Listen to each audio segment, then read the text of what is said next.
Now, for the second day in a row, Albanese has refused to condemn his close friend, Daniel Andrews, for attending the military parade alongside Russian, North Korean and Iranian dictators. Albanese and Andrews are former flatmates. They meal together regularly and they're from the same socialist left faction. Albanese even raved about his friendship with Dan Andrews in an interview earlier this year. Daniel Andrews is a friend of mine, and he's been a friend of mine for a long period of time. We shared shared a flat for a little while in Canberra when he was a staffer. And Albanese even reportedly asked Andrews for help in preparing for live TV debates against Peter Dutton before the last election. And so this partly explains why he's refused to criticise Andrews' disgraceful decision to join the world's worst dictators this week. This month, the Prime Minister expelled the Iranian ambassador, an action the coalition has strongly supported. But what message does it send when the Prime Minister of this country doesn't have the spine to condemn his former flatmate, Daniel Andrews, for posing in family photos with the Iranian president, a leader whose regime has actively orchestrated attacks on Australian soil? They are delulu, Mr Speaker. They are delulu. He's not even using English. Once again, Albanese insults Australians by not taking this seriously. And I'm pleased to say I spoke to the opposition leader, Susan Lee, about this a little earlier this evening. Susan Lee, thank you very much for your time. Now, you put pressure on the Prime Minister. You put pressure on the Prime Minister today over his refusal to condemn Daniel Andrews for attending a meeting of dictators. Why do you think the Prime Minister has been so reluctant to publicly criticise this? It's quite bewildering, Sharri.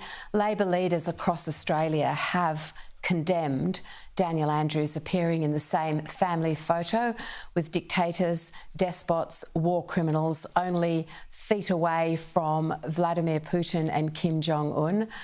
And it beggars belief that our own Prime Minister cannot utterly condemn this behaviour. There's actually no excuse. So we did ask him, and these were serious questions. He treated the questions as if they were trivial and irrelevant, which is how he approaches question time more broadly. But I know from the front pages of today's press that this has really angered Australians. And they know the closeness that Daniel Andrews has with Anthony Albanese. They were flatmates. They spent time in the lead up to the campaign. They worked together closely. They're very good friends. He needs to be strong. He needs to show leadership. Today, he did not. You just mentioned there his obfuscation during question time, and I have noticed he's been particularly evasive. He's not dealing in any of the issues. Do you think this is even more exaggerated with you as the opposition leader? Do you think he is being disrespectful in not engaging in these very serious issues of national security, whether it's ISIS brides or Daniel Andrews? That's exactly how he is. And as to the reasons, I'm not sure. He shouldn't show the hubris that I think we all see in question time, because these are questions that we ask for Australians with respect to the national interest, and these issues are incredibly important. And to just brush them away as he does, I think says more about him and his approach than it does about anything else in that forum. And you mentioned ISIS brides, and that was another moment today where he just shook his head and sort of muttered under his breath and said seriously, as if how could we ask the question?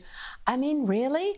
I mentioned that you had broken the story last night, Sharri, that the New South Wales Police actually contradicted his earlier statement in question time today, where he said, this simply isn't happening, and they said, well, yes, it is, and there are already meetings arranged between the New South Wales Police and the AFP, which is exactly as it should be.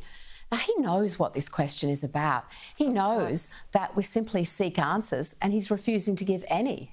So he changed his tune yesterday. He said the story was inaccurate. Today he said the federal government was not providing assistance. But Is this believable? Passports, travel documentation, even citizenship, birth certificates for the children who've been born in Syria. So there has to be assistance here. And the New South Wales government, as you say, has confirmed that as well. So again, do you think he's not being entirely upfront?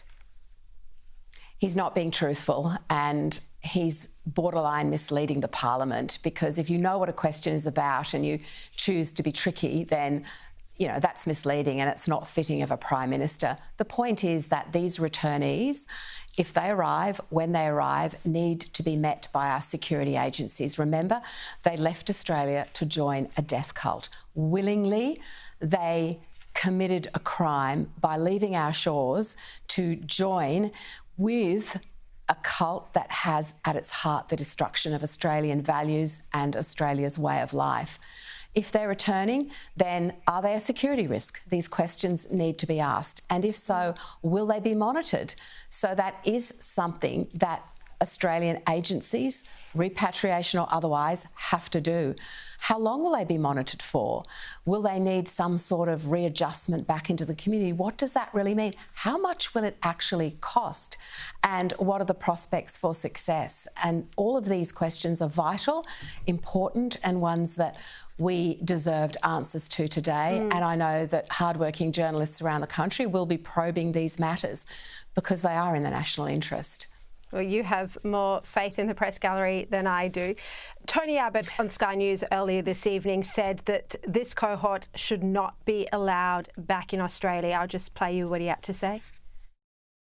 Obviously, these people who left Australia to join Islamic State, a gruesome, barbarous terrorist group, have effectively rejected our country, its values and our citizenship, and I don't believe they have any moral right to come back. Susan, do you agree with Mr Abbott that the ISIS brides should not be allowed into Australia? Yes, I do. They did make a deliberate choice to leave our shores to join a death cult. And I remember the elevated security risk at that time, and so much that added to our feelings in this country of this awful organisation and what it sought to achieve, its destruction of Western values and Western civilisation. Now, I can't believe that these individuals are coming back and want to resettle in Australian society and just pick up life as normal Australian citizens. It's a privilege, not a right, to come here. And you have to believe in what our Australian values are, and our Judeo-Christian values in this country are completely and diametrically opposed to the values, if you can even call them that, of the death cult that is Islamic State. So this is important. This matters. And we don't support what we have been told. We need the full facts, Prime Minister, and we need the questions answered.